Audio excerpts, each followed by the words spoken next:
Hello guys, welcome back to our channel Mo and Ash Vibes. We are back with the part 2 of our last video where we are going to talk about the programs that do not require a job offer to immigrate to Canada. As you know that in our last video, which was the part 1 of this video, we covered Saskatchewan Immigrant Nominee Program, Nova Scotia Nominee Program and Alberta PNP through Express Entry. So in this video, we are going to cover the remaining programs that do not require a job offer. So let's get started. So first we are going to talk about Ontario province. Ontario's Express Entry Human Capital Priority Stream is another program where no job offer is required. If you have the required skill, you meet the education requirements, you meet the language requirements, then you can apply under this stream. In order to apply under this stream, you must have a valid Express Entry profile and you must also receive a notification of interest from Ontario before you apply to be nominated. Along with that, you also have to meet some stream requirements which we are going to talk about in this video. So the first requirement is your work experience. Since we know that it is an Express Entry program and under Express Entry there are different programs. So first you have to decide that which program you would like to be assessed against, whether it's going to be a Canadian Experience Class program or whether you're going to apply under Federal Skilled Worker program. So first you have to decide that, and that decides your further requirements. So we are not going to talk about the Canadian Experience Class program in this video because this video is specifically for people who are not inside Canada. Canadian Experience Class program is for people who are already residing in Canada and who have Canadian experience. But since this video is for people who do not have Canadian experience at all, it's for those people. So we are going to talk about the Federal Skilled Worker program. So under FSWP work requirements, you must have at least 1 year of continuous work experience, and the work experience should be in the jobs that fall under the category of either NOC O level or NOC A or NOC P. The work should be full-time and paid, and it should be within the last 5 years from when you are going to submit your file to the OINP. Along with that, your work experience should be in the same primary occupation that you are going to put in your Express Entry profile.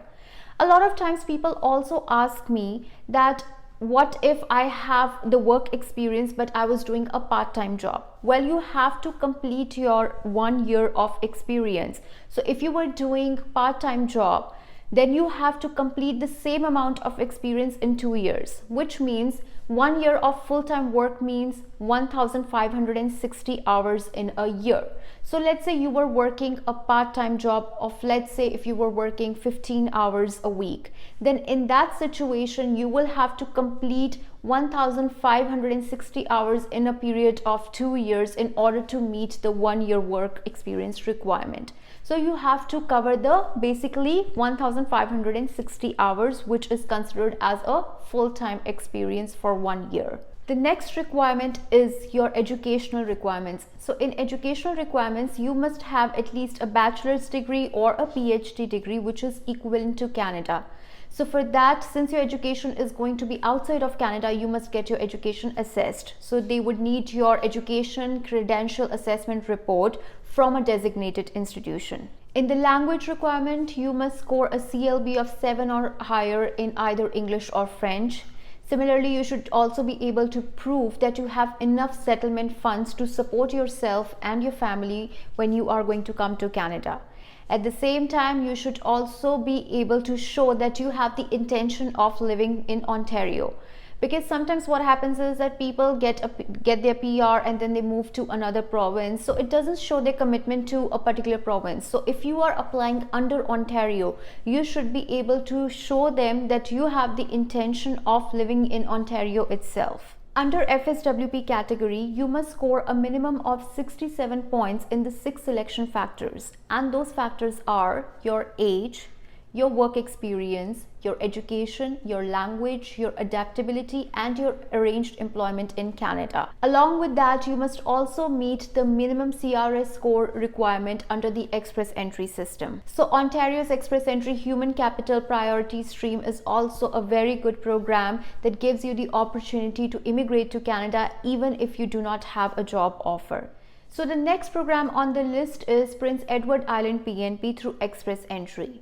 In order to be eligible under this program, you must meet the minimum requirements of at least one of the federal express entry programs, which is either you should meet the minimum requirements for the Canadian Experience Class category, or FSWP category, which is the Federal Skilled Worker Program category, or FSTP category, which is the Federal Skilled Trade Program category.